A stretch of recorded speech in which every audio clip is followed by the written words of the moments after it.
जय हिंद दोस्तों, स्वागत है आपकी अपने YouTube channel yes for study में। आज हम सब फिर एक नए वीडियो के साथ क्लास की शुरुआत करते हैं। आज की आपकी क्लास आपके आने वाले सीटेट एग्जाम के लिए दोस्तों मोस्ट इंपॉर्टेंट है। सीटेट में दोस्तों हम सब प्रीवियस ईयर पेपर को कवर कर रहे हैं। आज हम सब फिर एक नए पेपर को कवर करेंगे। आज जो पेपर हम सब कवर करेंगे वह पेपर आपका 12 जनवरी 2023 को जो आपका सीटेट एग्जाम हुआ था उसी में यह पूछा गया था। इसमें हम सब दोस्तों सीडीपी को कवर कर चुके हैं। आपका यशस्वी सामाजिक अध्ययन दोस्तों उसको भी हम सब कवर कर चुके हैं। आज जो आपकी क्लास है वह आपकी क्लास हिंदी की क्लास है दोस्तों। अब आप हिंदी को हल्के में ना लीजिए दोस्तों, क्योंकि हिंदी जो है दोस्तों, अगर आपने हिंदी को तैयार कर लिया, हिंदी से आपका 60 क्वेश्चन कवर हो जाता है। इसमें जो 15 क्वेश्चन आपकी हिंदी में, तो आप 30 क्वेश्चन पूछे जाते हैं, 30 क्वेश्चन आपके संस्कृत से आते हैं। लेकिन इसमें समझने वाली बात यह होगी दोस्तों कि जो संस्कृत का पेडागोजी होता है और जो हिंदी का पेडागोजी होता है, दोनों का दोस्तों सेम होता है, बस वह संस्कृत में लिखा रहता है और यह हिंदी में लिखा रहता है। इसलिए दोस्तों अगर आपने हिंदी को तैयार कर लिया, आपका संस्कृत भी तैयार हो जाता है। बस आपको तब संस्कृत का लैंग्वेज को समझना होता है। और हिंदी में दोस्तों 15 क्वेश्चन आपके आ जाते हैं गद्यांश पद्यांश से, जो कि आपको गद्यांश को पढ़ना रहता है और उसी गद्यांश से पढ़ेंगे और उसी से क्वेश्चन बने रहते हैं, उसको आप सॉल्व करना है। इसलिए दोस्तों आप हिंदी को तैयार कर लीजिए, हिंदी से आपके 60 क्वेश्चन कवर हो सकते हैं। अभी तक आपके जितने सीटेट हुए हैं दोस्तों 2011 से लेके 2023 तक, आपको इस चैनल पे सभी उपलब्ध कराए जाएंगे। अगर आप इस चैनल पे नए हैं तो चैनल को सब्सक्राइब जरूर कर लीजिए दोस्तों। आइए चलिए हम सब आगे बढ़ते हैं और क्लास की शुरुआत करते हैं। यहाँ से दोस्तों हिंदी के क्वेश्चन शुरू होते हैं। हिंदी में टोटल 30 क्वेश्चन पूछे जाते हैं। 15 क्वेश्चन आपके आते हैं पेडागोजी से, 15 क्वेश्चन आपके आते हैं गद्यांश और पद्यांश से। जो 15 क्वेश्चन आपका गद्यांश पद्यांश से आते हैं दोस्तों, तो जो गद्यांश दिया रहेगा उसको आपको पढ़ना होगा, उसी से दोस्तों क्वेश्चन आपके 15 क्वेश्चन बनते हैं, उसको आपको सॉल्व करना होता है। सबसे पहले हम सब गद्यांश को पढ़ते हैं। करें 12 जनवरी 2013 को स्वामी विवेकानंद की 125वीं जयंती पूरे देश में मनाई गई। इसे नाम दिया गया सार्ध सती दोस्तों। आधे के नाम से सती यानी 150 साल। स्वामी विवेकानंद ने केवल 39 साल दोस्तों, कितना 39 वर्ष के अपने जीवन में जैसे अद्भुत काम कर दिखाया, वैसा विरल लोग ही कर पाते हैं। आगे बढ़ते हैं।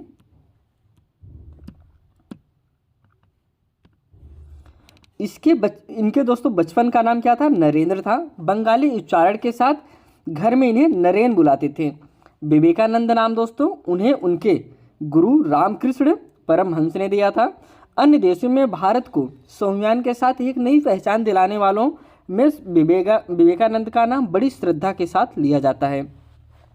वे अत्यंत संवेदनशील थे, कवि थे, प्रखंड विद्वान थे, गंभीर अध्येता थे, चिंतक थे दोस्तों, साधक थे, अद्भुत स्मरणीय शक्ति के धनी थे, असाधारण व्यक्ति थे, यायावर थे, दूरदृष्टि थे, परम साहसी थे। आगे बढ़ते हैं।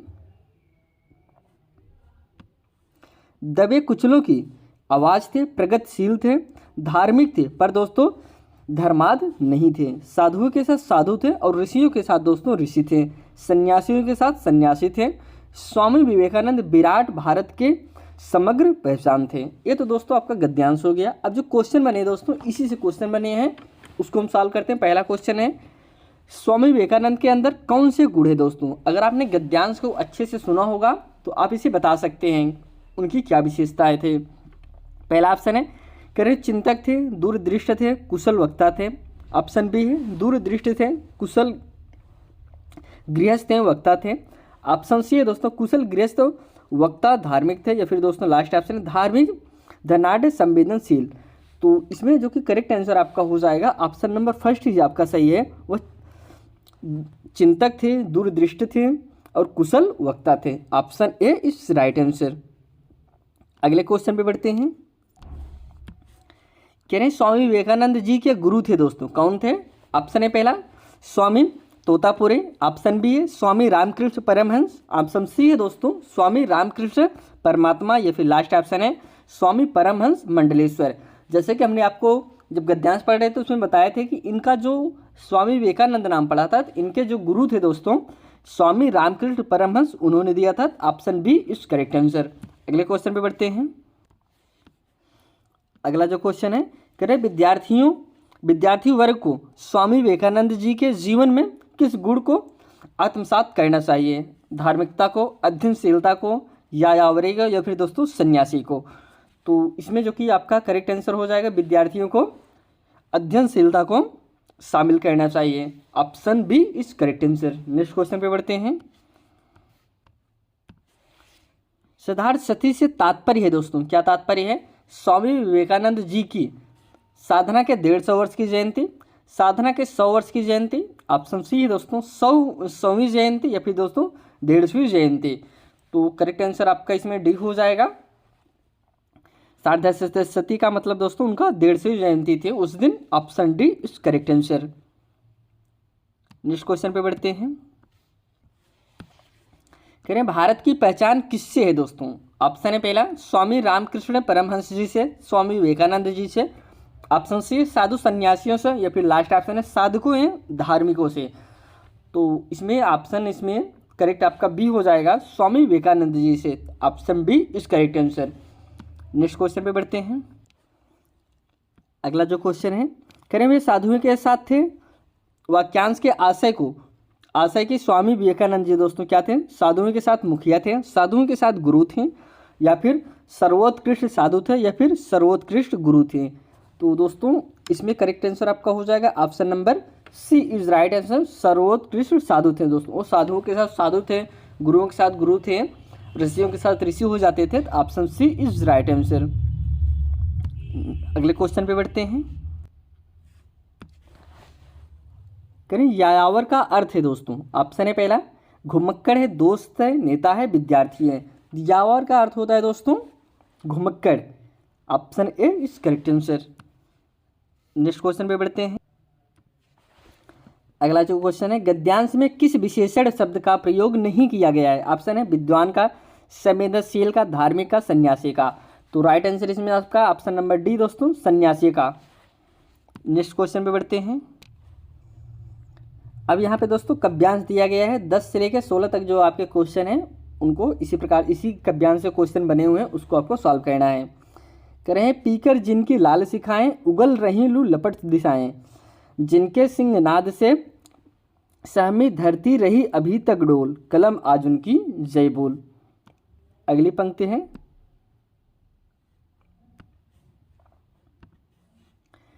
अंधा चका चौध का मारा, क्या जाने इतिहास विचारा, साक्षी है उनकी महिमा के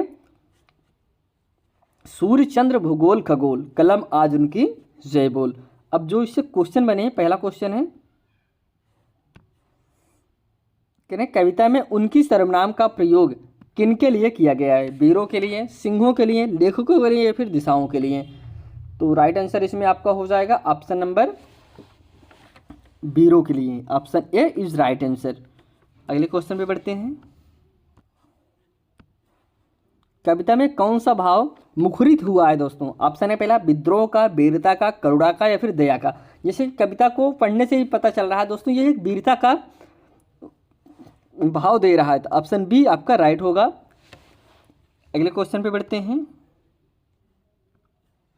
सूर्य चांद आदि किसके गवाह है दोस्तों? ऑप्शन है पहला दृष्टिहीनों के, करुण स्थिति के। ऑप्शन बी है देश पर मर मिटने वालों के। ऑप्शन सी है इतिहास लिखने वालों के, या फिर लास्ट ऑप्शन है सिंहनाद की विविधता के।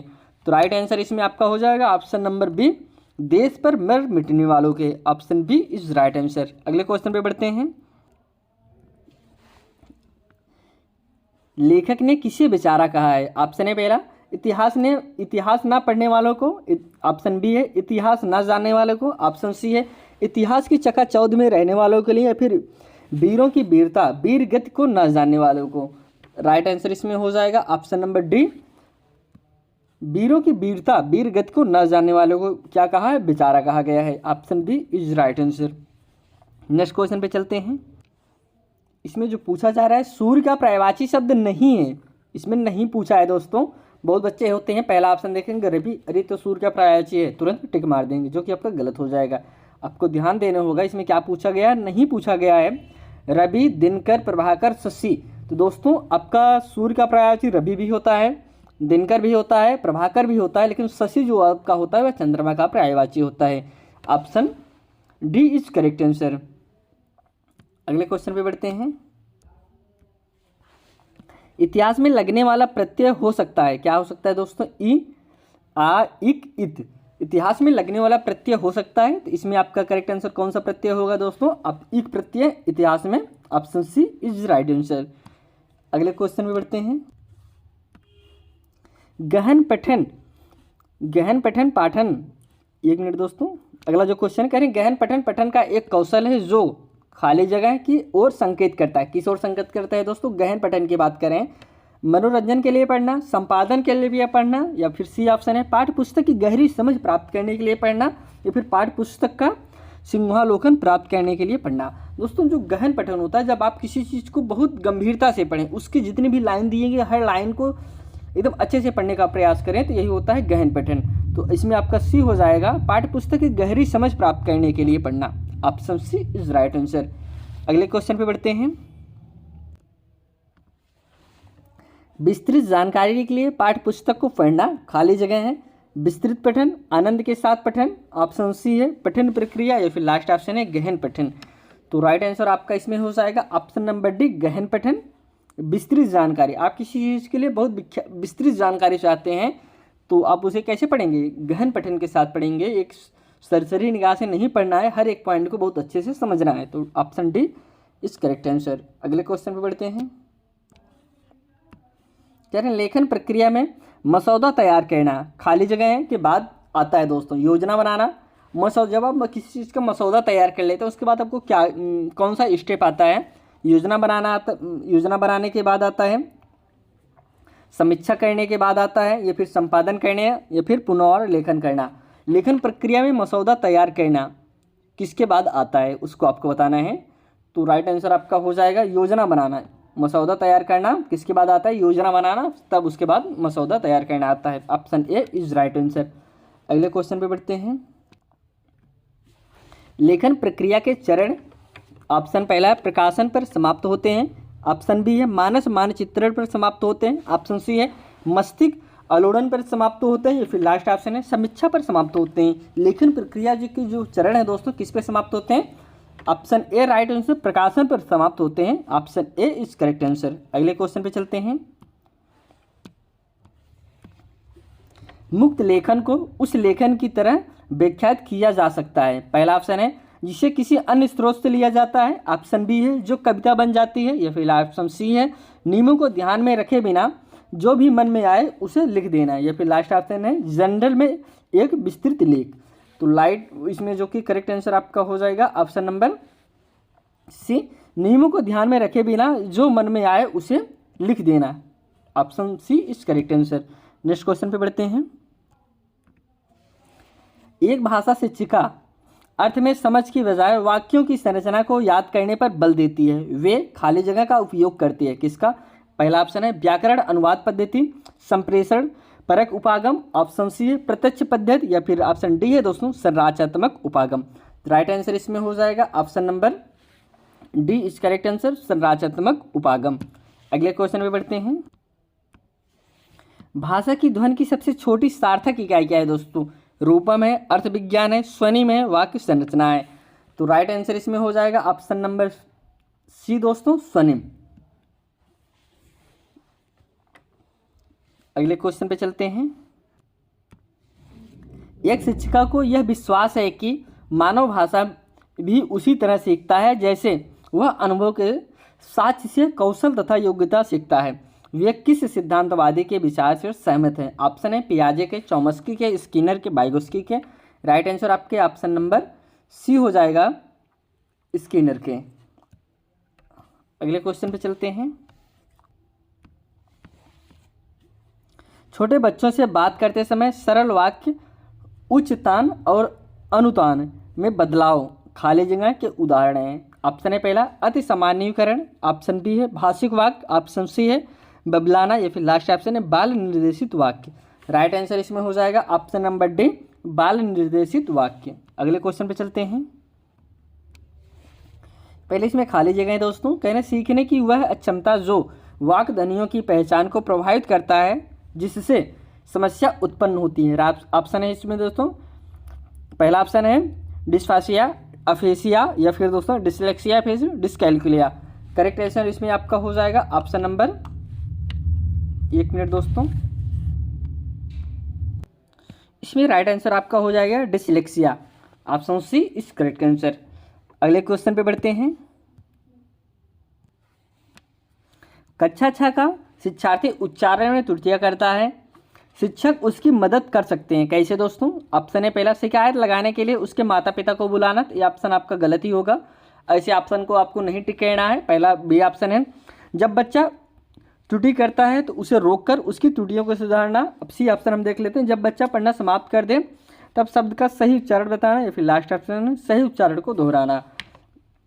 अब इसमें आपका राइट आंसर हो जाएगा ऑप्शन सी दोस्तों, जब बच्चा पढ़ना समाप्त कर दे तब शब्द का सही उच्चारण बताना। ऐसा नहीं बच्चा एक अक्षर पढ़ना शुरू किया, वो गलत पढ़ गया तभी उसे रोक, नहीं, ये बच्चा ये नहीं है, उसे पढ़ने दीजिए। आप समझिए कि वो अपने मन से जितना पढ़ पाए उसे पढ़ने दीजिए, फिर आपको लास्ट में बताना है कि यह आपने गलती किया, इसको आगे से सुधारना है। Option C is correct answer.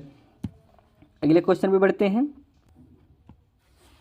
बच्चों की भाषा सीखने में मुद्रित समृद्ध परिवेश को लाभदायक माना जाता है, ऐसे परिवेश के निर्माण का सर्वश्रेष्ठ उदाहरण है। पहला है, बच्चों को मुद्रित पुस्तकें उपलब्ध कराकर। ऑप्शन बी है, रोचक कहानियाँ कविताएं बच्चों से संबंधित जानकारी कक्षा और विद्यालय की दीवारों पर लगाना। ऑप्शन सी है, शिक्षकों को मुद्रित मैनुअल्स, हैंडबुक और गाइड बुक्स उपलब्ध कराना। या फिर लास्ट ऑप्शन है, बच्चों को सृजनात्मक कार्य के अवसर उपलब्ध कराना, जैसे अंगूठे से छपाई, स्क्रीन प्रिंटिंग व अन्य प्रिंटिंग गतिविधियाँ।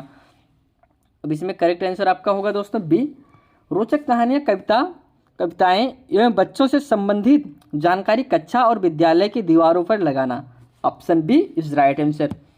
नेक्स्ट क्वेश्चन पे बढ़ते हैं। करें, निपुण भारत मिशन के अनुसार लक्ष्य जैसे बुनियादी साक्षरता एवं संख्या बोध के सीखने के लक्ष्य सभी राज्य द्वारा प्राप्त किए जाने चाहिए। कक्षा 1 में समझ के साथ पढ़ने का लक्ष्य इस प्रकार है। पहला है, प्रति मिनट 40 से 60 शब्द को अर्थ के साथ पढ़ाता।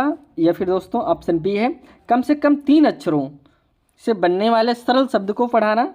या फिर ऑप्शन सी है, उपयुक्त अपरिचित पाठ्य पुस्तक में कम से कम 45 सरल शब्दों में बिना बनने वाले छोटे वाक्य को पढ़ाना। या फिर लास्ट ऑप्शन है, कम से कम 60 शब्दों प्रति मिनट की समझ के साथ पढ़ाना। तो इसमें करेक्ट आंसर आपका सी हो जाएगा दोस्तों। करें, आयु प्रयुक्त अपरिचित पाठ्य पुस्तक में कम से कम दोस्तों 45 सरल शब्दों से बनने वाले छोटे वाक्य को पढ़ाना। सी इज करेक्ट आंसर। हम सब अगले क्वेश्चन की तरफ चलते हैं। परीक्षा के लिए किसी विषय को सीखने के लिए किस पठन तकनीक का उपयोग किया जाता है? पहला है विस्तृत पठन, ऑप्शन बी है स्कैनिंग, ऑप्शन सी है विरोधात्मक पठन, या फिर दोस्तों ऑप्शन डी है स्कीमिंग। तो राइट आंसर इसमें हो जाएगा ऑप्शन नंबर आपका बी स्कैनिंग। अगले क्वेश्चन पे चलते हैं। अगला जो क्वेश्चन है, करें, एक शिक्षिका अपने शिक्षार्थियों की लेखन योग्यता में प्रगति देखना चाहती है, उनके लिए सर्वाधिक विश्वसनीय उपकरण कौन सा है दोस्तों? किसमें लेखन की बात करें, लेखन योग्यता में प्रगति देखना चाहती है? पहला ऑप्शन है साक्षात्कार, ऑप्शन बी है दोस्तों रोब्रिक्स, ऑप्शन सी है पोर्टफोलियो, फिर लास्ट ऑप्शन है स्वयं आकलन। इसमें से कौन सा तरीका दोस्तों सबसे लाभदायक होगा बच्चों के लिए? इसमें करेक्ट आंसर आपका पोर्टफोलियो दोस्तों। लेखन योग्यता जो पोर्टफोलियो होता है दोस्तों, इसमें बालक के सभी रिकॉर्ड एकत्रित किए जाते हैं। इसमें बालक पढ़ने में कैसा है, कैसे, मतलब जितने भी डाटा हैं दोस्तों यह पोर्टफोलियो में आते हैं। इससे दोस्तों टीचर अच्छे से अनुमान लगा सकता है कि बालक की लेखन योग्यता कैसी है और हमको आगे क्या करना है। Option C is right answer. यहाँ पे आज हम सब दोस्तों हिंदी के 30 क्वेश्चन कवर किए हैं, जो कि आपके सीटेट एग्जाम के लिए मोस्ट इंपॉर्टेंट थे। सीटेट एग्जाम में दोस्तों हिंदी एक ऐसा सब्जेक्ट है, अगर आपने हिंदी को अच्छे से तैयार कर लिया, हिंदी के साथ साथ आपका संस्कृत भी तैयार हो जाता है, जो कि आपका 60 नंबर प्लस हो जाता है। हिंदी में 15 क्वेश्चन आपका गद्यांश पद्यांश से आते हैं, जो कि क्वेश्चन उसी से बने रहते हैं। आपको गद्यांश दोस्तों आप सॉल्व करेंगे 15 क्वेश्चन में, कितना भी आप अगर अच्छे से थोड़ा सा गद्यांश समझ के हल कर देंगे तो आपका 12 क्वेश्चन 13 क्वेश्चन गद्यांश पद्यांश वाला सही हो जाएगा। पेडागोजी है, पेडागोजी आपने तैयार कर लिया, तो संस्कृत का पेडागोजी दोस्तों और हिंदी का पेडागोजी सेम होता है, बस लैंग्वेज का फर्क हो जाता है। ये हिंदी में लिखा रहता है और संस्कृत में लिखा रहता है। आपने हिंदी का पेडागोजी तैयार कर लिया, आपका संस्कृत का भी तैयार हो जाता है दोस्तों। इसलिए हिंदी को आप हल्के में ना ले लीजिए। अब यह क्लास में ही समाप्त करते हैं, आपसे फिर एक नए वीडियो में मिलते हैं, तब तक के लिए दोस्तों धन्यवाद।